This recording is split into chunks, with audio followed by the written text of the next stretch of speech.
Hi students, welcome back. മക്കളെ, നമ്മൾ ഇന്നത്തെ വീഡിയോയിലെ ക്വസ്റ്റ്യൻ NCERT എക്സൈസ് 2.9 ആണ്. +2 ഫിസിക്സ് NCERT എക്സൈസ് സൊല്യൂഷൻസ് ആണ് നമ്മൾ ചെയ്തുകൊണ്ടിരിക്കുന്നത്. അപ്പോൾ തൊട്ടുമ്പത് വീഡിയോസ് കാണാത്ത ഒരു നിർബന്ധമായിട്ട് കാണാം. ഫസ്റ്റ് ചാപ്റ്റർ ഫുൾ നമ്മൾ ചെയ്തു. സെക്കൻഡ് ചാപ്റ്റർ നമുക്ക് 2-3 ക്വസ്റ്റ്യൻ കൂടി മാത്രമേ ബാക്കിയുള്ളൂ. അപ്പോൾ നല്ലൊരു ക്വാളിറ്റി ഉള്ളൊരു പ്രോബ്ലം ആണ് കേട്ടോ നമുക്ക് ഇന്ന് വരുന്നത് 2.9 കേട്ടോ. അപ്പോൾ ആ ക്വസ്റ്റ്യൻ എന്താണ്, എങ്ങനെയാണ് അതിൻ്റെ കോൺസെപ്റ്റ്, എങ്ങനെയാണ് ചെയ്യാൻ നമുക്ക് ഡീറ്റെയിൽ ആയിട്ട് നോക്കാം. ആദ്യം നമുക്ക് ക്വസ്റ്റ്യൻ ഒന്ന് വായിക്കാം. Explain what would happens if in the capacitor given in exercise 2.8. അത് തൊട്ടുമുമ്പത്തെ ക്വസ്റ്റ്യൻ ഒന്ന് കണ്ടിട്ടുണ്ടാവണം. 2.8 ആണ് തൊട്ട് മുമ്പ് ഉണ്ടായിരുന്നത്. ആ കേസിൽ കപ്പാസിറ്ററുമായി ബന്ധപ്പെട്ട് നമ്മൾ എന്ത് ചെയ്യുന്നു പറഞ്ഞാൽ 3 millimeter thick mica sheet of dielectric constant 6 were inserted between the plates. ആ പ്ലേറ്റുകൾക്കിടയിൽ ഒരു ഡൈഇലക്ട്രിക് കോൺസ്റ്റൻറ്റ് 6 വരുന്ന ഒരു മൈക്ക ഷീറ്റ് വെച്ചിട്ടുണ്ടെന്നാണ് പറയുന്നത്. അങ്ങനെയാണെങ്കിൽ ഈ ക്വസ്റ്റ്യൻ എന്താണ്? While the voltage supply remains connected. Okay, അതേസമയത്ത് വോൾട്ടേജ് സപ്ലൈ കൊടുക്കുന്ന സമയത്ത് എന്താണ് സംഭവിക്കുക? അതുപോലെ തന്നെ വെൻ അല്ലെങ്കിൽ after the supply was disconnected.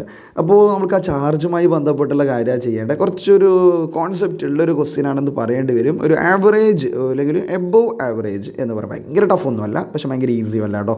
അപ്പോൾ നമുക്ക് ഈ ഒരു ക്വസ്റ്റ്യൻ എങ്ങനെ ഡീറ്റെയിൽ ആയിട്ട് നോക്കുന്നത്, എങ്ങനെയാണ് ചെയ്യേണ്ടത് നമുക്ക് നോക്കാം. മക്കളെ, നമ്മൾ ആദ്യത്തെ ക്വസ്റ്റ്യനിൽ എന്താ പറയുന്നത്?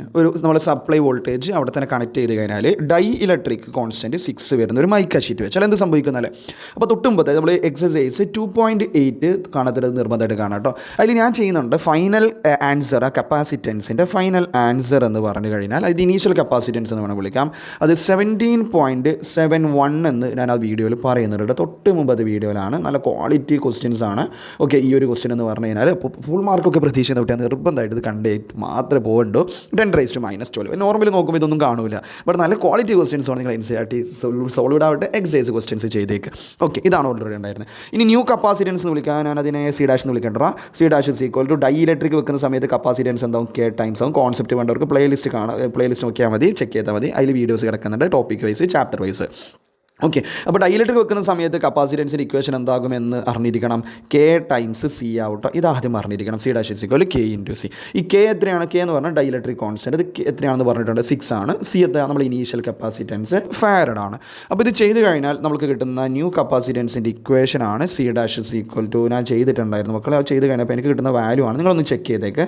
106 പൈക്കോഫാരഡ്. അപ്പോൾ ഇതാണ് നമുക്ക് A ക്വസ്റ്റ്യൻ ആൻസർ കേട്ടോ. അതായത് നമ്മൾ എന്ത് സംഭവിച്ചു? ഒന്ന് പറഞ്ഞു, ഒരു ഡൈഇലക്ട്രിക് 6 ഡൈഇലക്ട്രിക് കോൺസ്റ്റൻറ്റ് വരുന്ന ഒരാളെടുത്തിട്ട് നമ്മൾ പ്ലേറ്റുകൾക്കിടയിലേക്ക് വെച്ചിട്ടുണ്ടെങ്കിൽ എന്താണ് ന്യൂ കപ്പാസിറ്റൻസ് എന്നുള്ളത് എന്താണ് സംഭവിക്കുക? അത്രേ ചോദിച്ചിട്ടുള്ളൂ. അപ്പോൾ എനിക്ക് കപ്പാസിറ്റൻസ് എത്ര കിട്ടും? 106 പൈക്കോഫാരഡ്. അത് കിട്ടി. ഓക്കെ, കഴിഞ്ഞില്ല. നമ്മളത് മാത്രം കണ്ടുപിടിച്ചിട്ട് പോകരുത്. കാരണം വോൾട്ടേജുമായി ബന്ധപ്പെട്ടാണ് ക്വസ്റ്റ്യൻ വരുന്നത്. ഓക്കെ, വോൾട്ടേജ് ആ സപ്ലൈ ചെയ്ത സമയത്ത് എത്ര, വോൾട്ടേജ് റിമൂവ് ചെയ്ത് കഴിഞ്ഞാൽ എന്താ സംഭവിക്കുക? അപ്പോൾ നമ്മൾ ഈ ഒരു ക്വസ്റ്റ്യൻ, അതാണ് അവർ ഇൻഡയറക്റ്റ് എന്ന് പറഞ്ഞു കഴിഞ്ഞാൽ. ദാറ്റ് മീൻസ് അവിടെ നമ്മൾ ഇത് വെച്ചിട്ട് മാത്രം വൈൻഡപ്പ് ചെയ്ത് പോകരുത്. ചാർജ് കണ്ടുപിടിക്കണം. ഇത് എപ്പോഴും ഓർമ്മിക്കുക. ഇത് നോട്ട് ചെയ്ത് വെക്കണം. ചാർജ് കണ്ടുപിടിക്കണം. അങ്ങനെയാണെങ്കിൽ നമുക്ക് വിളിക്കാം ന്യൂ ചാർജ് എന്താണ്? ന്യൂ ചാർജിനെ Q' എന്ന് വിളിക്കാം. ഓൾറെഡി ഉള്ള ചാർജ് എന്താണ്? Q = എന്ത് വിളിച്ചാൽ മതി? C × V ആണ്. ഓക്കെ, അപ്പോൾ Q' ന്യൂ ചാർജ് എന്താണ്? C' നമുക്ക് വേണം വിളിക്കാം V'. എത്ര വോൾട്ടേജ്? 100 വോൾട്ട് കൊടുത്തു എന്ന് പറയുന്നുണ്ട്. അങ്ങനെയാണ് Q' C' എന്താ? അതാണ് ഇപ്പോൾ എനിക്ക് കിട്ടിയ 106 പൈക്കോഫാരഡ്. 106 പൈക്കോഫാരഡ്, അല്ലെങ്കിൽ ഞാൻ എഴുതിയ പോലെ 106 × 10⁻12 എന്ന് കിട്ടിയിട്ടുണ്ട്. എത്രയാണ് വോൾട്ടേജ് അപ്ലൈ ചെയ്യുന്നത്? 100 വോൾട്ട് ആണല്ലോ. അതിനെ 10² എന്ന് വിളിക്കാം. അങ്ങനെയാണെങ്കിൽ ന്യൂ ചാർജ് എത്രയാണ് ചാർജ് സ്റ്റോർ ചെയ്തിട്ടുണ്ടാവുക? അത് 106 × 10 കൂളോം ആയിരിക്കും. ക്ലിയർ ആണോ? അല്ലെങ്കിൽ നമുക്ക് ഒരു ഡിജിറ്റ്, എപ്പം പറഞ്ഞാൽ സ്റ്റാൻഡേർഡ് പറയാറില്ല, ഒരു ഡിജിറ്റ് കഴിഞ്ഞിട്ട് ഡെസിമലാക്കി കഴിഞ്ഞാൽ 106 പകരം 106, അതായത് 106 പകരം ഞാൻ 1.06 ആക്കുമ്പോൾ നമുക്ക് 10⁻2 പവർ മൈനസ് അല്ലേ, അത് കുറഞ്ഞ് വരും അല്ലേ. അപ്പോൾ 10⁻3 ആകും? -8 വരും കേട്ടോ. അത് വലുതായിട്ട് നടക്കട്ടെ. 10⁻8 കൂളോം ആണ് നമുക്ക് അവിടെ കിട്ടാം. അപ്പോൾ അത് ഓർമ്മിക്കണം. 106 × 10⁻8 കൂളോം ചാർജ് ആയിരിക്കും ഇപ്പോൾ ആ കപ്പാസിറ്റേഴ്സ് സ്റ്റോർ ചെയ്തുകൊണ്ടിരിക്കുന്നുണ്ടാവും. അപ്പോൾ നമ്മൾ വോൾട്ടേജ് പറഞ്ഞത് കൊണ്ടാണ് ഞാൻ ആ ചാർജ് കൂടി അവിടെ കണ്ടുപിടിച്ചിട്ടുള്ളത്. ക്ലിയർ ആണല്ലോ? ഇനി കഴിഞ്ഞു. ഓക്കെ, നിങ്ങൾക്ക് ക്ലിയർ ആണെന്ന് വിചാരിക്കുന്നു. നോട്ട് ചെയ്ത് വെക്കുക. ഓക്കെ, പോസ് ചെയ്ത് എഴുതി വെക്കുക. എഴുതാത്തവരുന്ന് എഴുതി വെക്കുക. നമുക്കതിൻ്റെ കൂടെ B പാർട്ട് ഉണ്ട്. എന്താണ് B പാർട്ട്? അതുകൂടെയാണ് കുറച്ചും കൂടി ക്വാളിറ്റി ഫീൽ ചെയ്യിക്കുന്നത്. B പാർട്ടാണ്.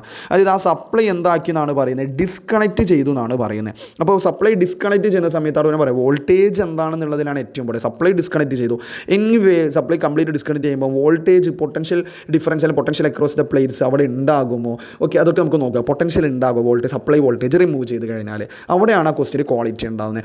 ഓക്കെ, അപ്പോൾ നമ്മൾ എന്താ ചെയ്യേണ്ടത് വെച്ചാൽ സി ഡാഷ് നമുക്കറിയാം, സി ഡാഷ് ന്യൂ കപ്പാസിറ്റൻസ് എന്താ, അതിലൊന്നും മാറ്റില്ല. സി ഡാഷ് എത്രയാണ് 106 × 10⁻12, അല്ലെങ്കിൽ ഞാൻ എളുപ്പത്തിൽ 106 പൈക്കോ ഫാരഡ് എന്ന് എഴുതാൻ ആഗ്രഹിക്കുകയാണ്. 106 പൈക്കോ ഫാരഡ്. ഓക്കെ, അപ്പോൾ നമുക്ക് എന്താ പറയുക, പൊട്ടൻഷ്യൽ ഡിഫറൻസ് അല്ല പൊട്ടൻഷ്യൽ നമുക്ക് കണ്ടുപിടിക്കാം. പൊട്ടൻഷ്യൽ അല്ലെങ്കിൽ വി ഡാഷ് തന്നെ വിളിക്കാം. Potential difference V dash is equal to ആരാണ്, ക്യൂ ഡിവൈഡഡ് ബൈ സി എന്ന് വിളിക്കാം. അല്ല, സി ഡാഷ് എന്ന് വിളിക്കണം, അല്ലേ, സി ഡാഷ്, കാരണം എന്താ, ന്യൂ കപ്പാസിറ്റൻസ് ആണ്. ഓക്കെ, അപ്പോൾ വി ഡാഷ് ഇസ് ഈക്വൽ, ഇപ്പോൾ എന്തെങ്കിലും പൊട്ടൻഷ്യൽ ഉണ്ടോ എന്നാണ് ഞാൻ കണ്ടുപിടിക്കാൻ വേണ്ടി പോകുന്നത്. ക്യൂവിൻ്റെ വാല്യൂ എത്രയാണ്, ക്യൂവിൻ്റെ വാല്യൂ നമ്മൾ ആദ്യത്തെ കേസാണ് കേട്ടോ, നമ്മൾ വോൾട്ടേജ് കൊടുക്കുന്നതിന് മുമ്പുള്ള ആ ഒരു കേസ് 1 ഇപ്പോൾ വോൾട്ടേജ് കൊടുത്തില്ലല്ലോ, അപ്പോൾ ചാർജ് എടുക്കുന്ന സമയത്ത് നമ്മൾ 1.771 × 10⁻9 ആണ് വരിക. ഓക്കെ, അതായത് വോൾട്ടേജ് 100 കൊണ്ട് മൾട്ടിപ്ലൈ ചെയ്യാതെ നമ്മൾ ഏത് ഇക്വേഷൻ എന്ന് ഓർമ്മിക്കണേ, സി ഈസ് ഈക്വൽ ടു ആരാണ്, ഇതാണ് ക്വസ്റ്റിന് ക്വാളിറ്റി ഉണ്ടെന്ന് പറഞ്ഞത്. സി ഈസ് ഈക്വൽ ടു ആരാണ്, ക്യൂ ബൈ വി. അങ്ങനെയാണ് ക്യൂ ഈസ് ഈക്വൽ ടു ആരാ, സി ഇൻറ്റു വി അല്ലേ. അപ്പോൾ ഞാൻ ഈ വോൾട്ടേജിൻ്റെ കേസ് അപ്പോൾ അത് ഒഴിവാക്കിയതിന് ശേഷമാണ് ഞാനിപ്പോൾ ഇത് എഴുതിയിട്ടുള്ളത്. 1.771 × 10⁻9 ആണെന്നുള്ള കാര്യം ഓർമ്മിക്കുക. അതായത് നമ്മൾ വി കൊണ്ട് മൾട്ടിപ്ലൈ ചെയ്താലാണ് നമുക്ക് എന്ത് കിട്ടിയിട്ടുണ്ടായിരുന്നത്, ന്യൂ കപ്പാസിറ്റൻസ് കിട്ടിയിട്ടുണ്ടായിരുന്നത്. ആ വി കൊണ്ട് മൾട്ടിപ്ലൈ ചെയ്തില്ലെങ്കിൽ നമ്മൾ ഓൾറെഡി ഉള്ള ചാർജ് ആയിരിക്കും. അവിടെയാണ് കുട്ടികൾ ഇൻ കേസ് ഡൗട്ട് വരുന്ന ഒരു ഏരിയ എന്ന് പറഞ്ഞു കഴിഞ്ഞാൽ. ഡിവൈഡ് ബൈ സി ഡാഷ്, അത് നമ്മൾ ന്യൂ കപ്പാസിറ്റൻസ് അത് മാറില്ല, ഇറ്റ് ഇസ് എ കോൺസ്റ്റൻ്റ് അല്ലേ, കാരണം ഡൈഇലക്ട്രിക് ഇപ്പോഴും അവിടെ തന്നെയുണ്ട്. അതുകൊണ്ട് 106 എത്ര കൊണ്ട് മൾട്ടിപ്ലൈ ചെയ്യണോടാ, 10⁻12 കൊണ്ട് മൾട്ടിപ്ലൈ ചെയ്യണം. കാരണം അവിടെ വോൾട്ടേജിന് ഡിപ്പെൻഡ് ചെയ്യില്ല, മനസ്സിലായ. കപ്പാസിറ്റൻസ് കൊണ്ട് ഡൈഇലക്ട്രിക് കോൺസ്റ്റൻ്റ് അല്ല, ഡൈഇലക്ട്രിക്കിനെ മാത്രം ഡിപ്പെൻഡ് ചെയ്യും. പക്ഷേ ചാർജ് എന്ന് പറഞ്ഞു കഴിഞ്ഞാൽ എന്തിനെ ഡിപ്പെൻഡ് ചെയ്യും, വോൾട്ടേജിന് ഡിപ്പെൻഡ് ചെയ്യും. അപ്പോൾ വോൾട്ടേജ് റിമൂവ് ചെയ്യുന്ന സമയത്ത് ഇവിടെ 10⁻9 ആണ് വരിക. ഇൻ കേസ് വോൾട്ടേജ് ഉണ്ടായിരുന്നെങ്കിലോ 10⁻7 ആണ് വരിക. ക്ലിയർ ആണോ? അതാണ് ശ്രദ്ധിക്കേണ്ടത്. അതാണ് ആ ക്വസ്റ്റിൻ്റെ ക്വാളിറ്റി എന്ന് മനസ്സിലാക്കേണ്ട കാര്യം. ഓക്കെ, അങ്ങനെയാണെങ്കിൽ നമുക്കിത് സോൾവ് ചെയ്യുന്ന സമയത്ത് പോസ് ചെയ്ത് കാണാം. ചിലപ്പോൾ ബുദ്ധിമുട്ടുള്ള ഒരു പ്രോബ്ലം ഞാൻ ഓൾറെഡി പറഞ്ഞല്ലോ, കുറച്ച് ബുദ്ധിമുട്ടുള്ള ഒരു പ്രോബ്ലമാണ് ഇത്. അതാണ് ഇങ്ങനത്തെ ഒരു പ്രോബ്ലം വന്നാൽ മിക്കവാറും കുട്ടികൾക്ക് ഇത് ചെയ്യുന്നതിന് ചെറിയൊരു ബുദ്ധിമുട്ടുണ്ടാവും. അപ്പോൾ V dash is equal to 1.77 അല്ലെങ്കിൽ 1.771 × 10⁻9 ആണ് ഓൾറെഡി ഉള്ള ചാർജ് കേട്ടോ. Okay, and divide by new capacitance. അതുകൊണ്ടാണ് ഞാൻ എന്ത് എഴുതിയത്, ശ്രദ്ധിക്കണേ, ഡൗട്ടിന് ചോദിക്കണേ. V dash is equal to Q divide by C dash. അതാണ് ആപ്ലിക്കേഷൻ ലെവൽ ക്വസ്റ്റ്യൻ ആണെന്ന് തന്നെ പറയും. ഡയറക്റ്റ് വന്നിട്ട് വാല്യൂസ് വന്നിട്ട് ഇക്വേഷൻ അങ്ങനെ കൊടുത്ത് കഴിഞ്ഞാൽ കിട്ടൂല. കാരണം ചാർജ് വോൾട്ടേജിനെ ഡിപ്പെൻഡ് ചെയ്യുന്നുണ്ട്, കപ്പാസിറ്റൻസ് അതിനൊന്നും ഡിപ്പെൻഡ് ചെയ്യുന്നില്ല.